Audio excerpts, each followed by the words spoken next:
Você já ouviu alguém dizer: é só confiar no universo? Você precisa vibrar mais alto.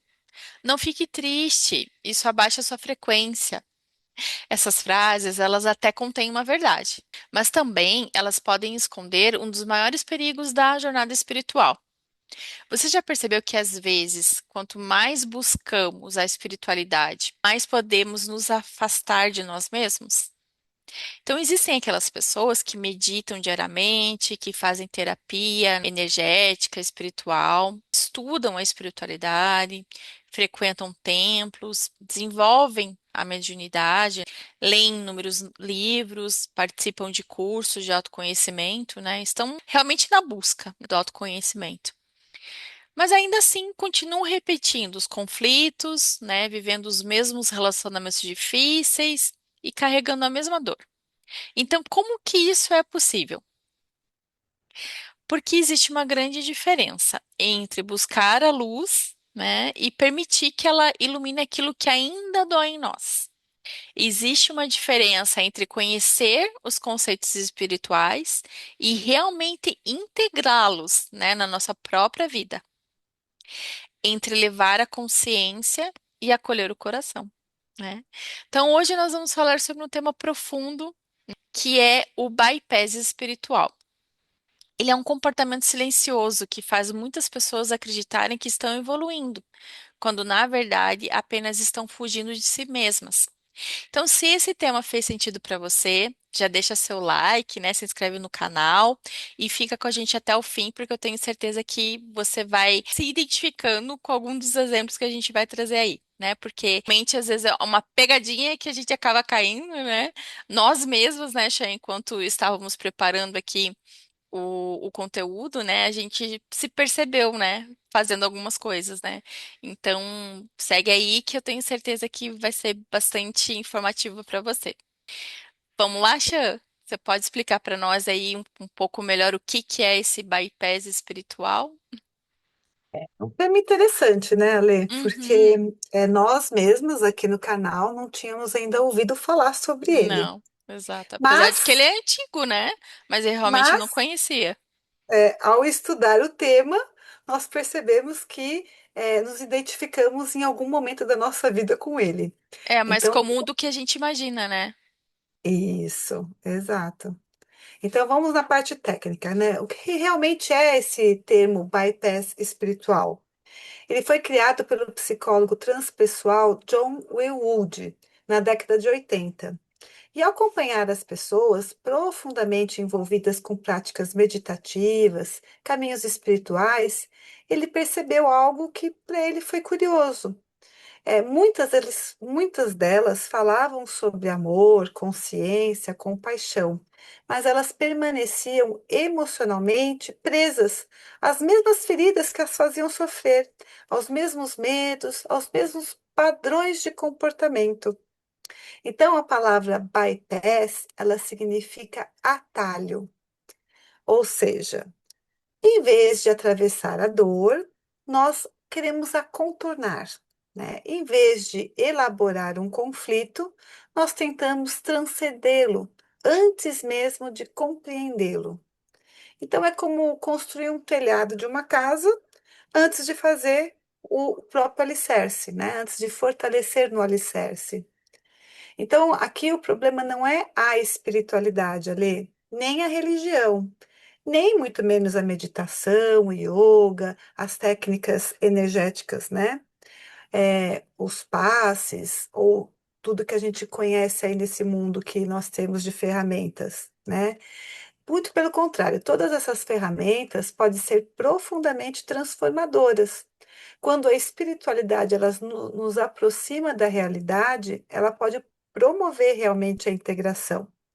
Quando ela nos afasta da realidade, ela pode sim transformar isso num mecanismo de defesa. E aí que está a questão. Então, por que será que nós fazemos isso? Por que, Alê? Então, Xô, é que ninguém faz, né, o bypass espiritual porque deseja se enganar, né, e enganar os outros, né? Na maioria das vezes a gente faz isso porque queremos parar de sofrer, né? A gente não quer lidar com a dor, né? Então, quando encontramos a espiritualidade, encontramos a esperança, o acolhimento, o propósito, né? Muitas vezes o sentido daquilo que a gente já tinha perdido, né? Mas se ainda não desenvolvemos recursos emocionais para sustentar, né, essas dores, existe o risco de transformar esse caminho em um lugar onde não precisamos olhar para aquilo que continua machucando, né? Então, é como você falou, é uma fuga, né? E às vezes ela é muito sutil. Então, ela pode parecer uma evolução, pode parecer uma maturidade espiritual, às vezes fé, cada um com aquilo que acredita, né?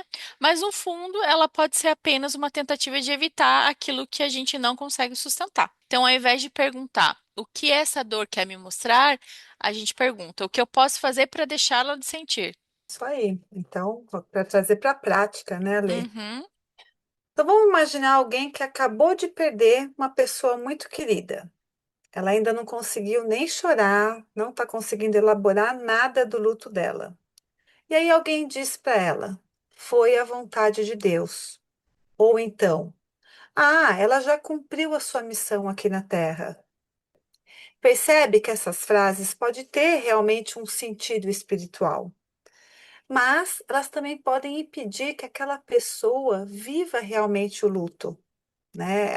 Ela fica impactada, porque se foi a escolha, se era o momento certo, quem sou eu, né, Ale, para sentir dor, para ir contra, né, o que foi realmente designado por Deus?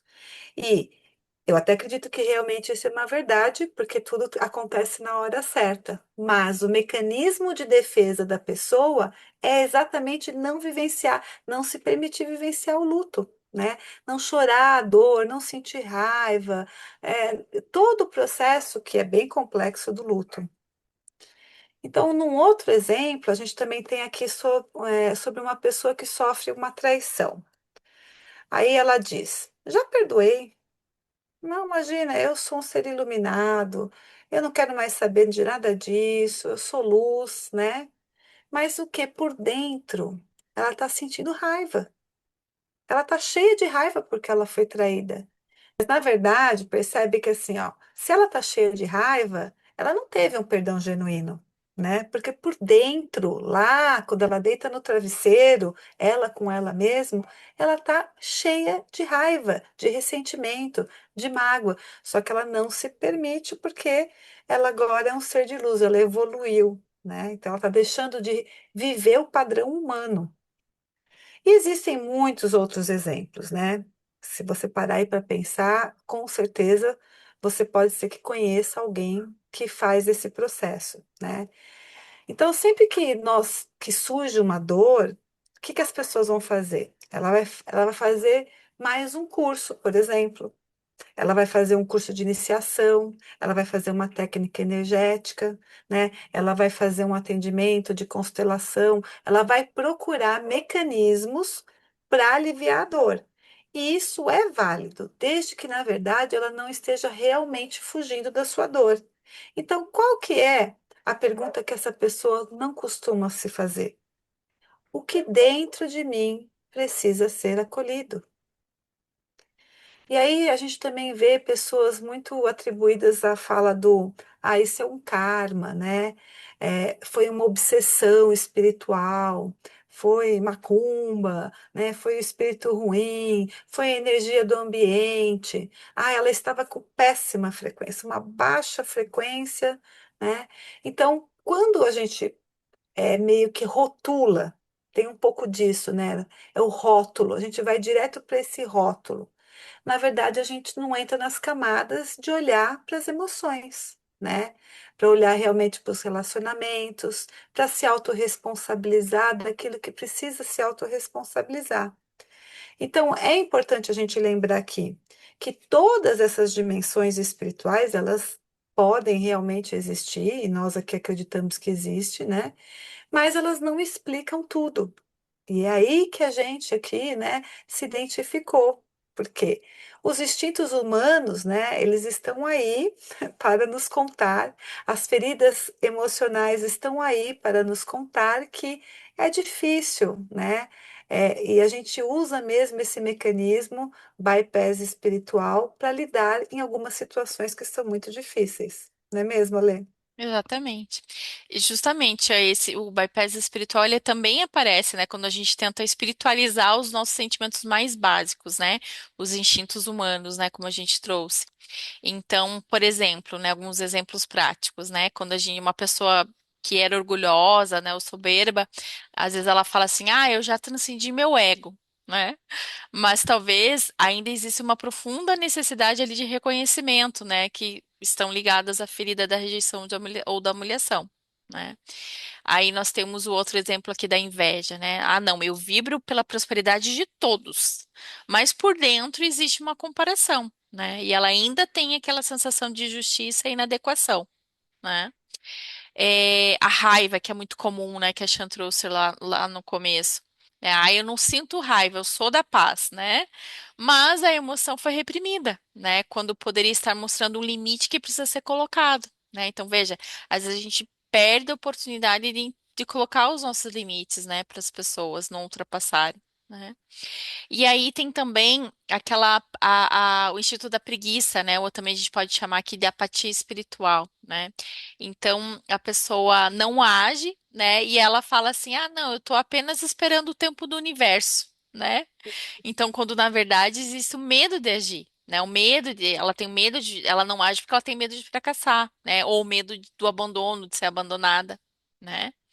Então ela acaba usando o universo que vai, né, dar conta, o universo que vai resolver. Ou quando a pessoa ela é gananciosa, né? Então ela fala assim: "Não, eu só busco a abundância", né? Mas talvez exista ali uma insegurança profunda, né, que nunca foi acolhida. Né? Então, aquela pessoa que pensa muito materialista, que pensa no dinheiro, na verdade, ela tem uma insegurança muito profunda, né? E aí, no caso do instinto da luxúria, né? Então, ela fala ali que ela sente um amor incondicional, né? Mãe, né? Ou para o Hum, próprio parceiro, né? Mas às uhum. vezes trata-se apenas de uma tentativa de preencher um vazio, né? Afetivo, que está ligada também à ferida do abandono ou da traição. Então, esses exemplos, eles mostram, né, como até os nossos instintos podem ser revestidos de linguagem espiritual para evitar a dor, né? Para a gente realmente enfrentar, existir esse enfrentamento da dor, né? E sendo que a espiritualidade verdadeira, ela acolhe a sombra, né, Xan? A verdadeira espiritualidade, né, ela não elimina a sombra, ela Uhum, ilumina a sombra. boa. Né? Então, não é deixar de sentir medo, porque Uhum, medo é um sentimento, é uma emoção humana, né? E sim, é aprender a permanecer consciente quando o medo aparece. Então, não é sobre deixar de sentir tristeza, é sangrar essa dor, é atravessar esse processo, né? De chorar, de sentir a tristeza. Não é negar a raiva. Raiva é feio, as pessoas, nossa, é horrível, né, manifestar raiva, porque nós temos aquela questão de que é feio ser sincero, né? Feio colocar o seu sentimento verdadeiro, não pode. Então, na verdade, é compreender que a raiva, ela tem uma mensagem. Todas as emoções têm uma mensagem, né? Pela psicanálise, nós aprendemos que aquilo que não encontra espaço para ser sentido vai continuar buscando sempre outras formas de se expressar. Tudo quer ser reconhecido, tudo quer ser amado, tudo quer ser visto pelo seu Criador, que é você mesmo. Então, em alguns momentos, pode até parecer como uma ansiedade, né? Como sintomas físicos, dores no corpo, várias sensações, pode apresentar nas compulsões, né? Nas repetições, atraindo os mesmos relacionamentos, amigos sempre iguais, né? Então, tudo aquilo que a gente evita não vai desaparecer, apenas muda de forma, né? Então, uhum. na verdade, a luz, ela não veio para eliminar a nossa humanidade, as nossas emoções. Muito pelo contrário, ela veio para nos iluminar. Nós temos que trazer das sombras a nossa luz, né? Elaborando, olhando, aceitando, passando pelo processo das emoções, né, Ale? Exatamente. E aí, talvez a pergunta mais importante não seja, eu estou evoluindo espiritualmente, mas sim, estou conseguindo ser verdadeiro comigo mesmo, né? Porque uma espiritualidade madura, ela não busca ser perfeita, né? Hum, Ela busca ser verdadeira, né? Então, ela reconhece as próprias feridas, né? Pede ajuda quando necessário, entende que cuidar da saúde emocional fortalece a caminhada espiritual, não só a emocional, como a física também, né? Tem hum. mais isso, né? Tem gente que vive lá no mundo espiritual lá e acaba esquecendo de viver o Não material cuida, físico, né? né? Não se De cuida. tudo que está relacionado ao físico, né? Então, ela aceita, né, que a vulnerabilidade também é crescimento. Né, é uma espiritualidade madura, né? E talvez Deus, né, o universo, a consciência, enfim, né, a fonte criadora, né, como você vê, né, ele nunca tem esperado que nós nos tornássemos perfeitos, né, mas Uhum, e sim esperam que nós nos tornemos pessoas inteiras, né? uhum, Então que a sua espiritualidade nunca seja um lugar para esconder as suas lágrimas, que ela seja o lugar onde você finalmente se sinta seguro para acolhê-las, né? Então, se esse vídeo ele falou com você, escreve aqui nos comentários, né? E coloca lá, eu escolho sentir para transformar. E eu deixo uma pergunta para a sua reflexão. Você busca a espiritualidade para encontrar respostas ou às vezes para evitar as perguntas? Então, pensa aí, né, bom Xan? você pensar direitinho. Nós pensamos e achamos a nossa resposta aqui, né, Ale? É isso aí, terminei. Muito obrigada, pessoal, por vocês estarem aqui até agora, por participarem desse vídeo. Se você gostou, deixa aí seus comentários, compartilha, tá? Se você não é inscrito no canal, aproveita, já se inscreve para ajudar que esse conteúdo possa chegar a mais pessoas. Ale, obrigada. Até a Obrigada, próxima. Xan. Até a próxima. Tchau, tchau, pessoal.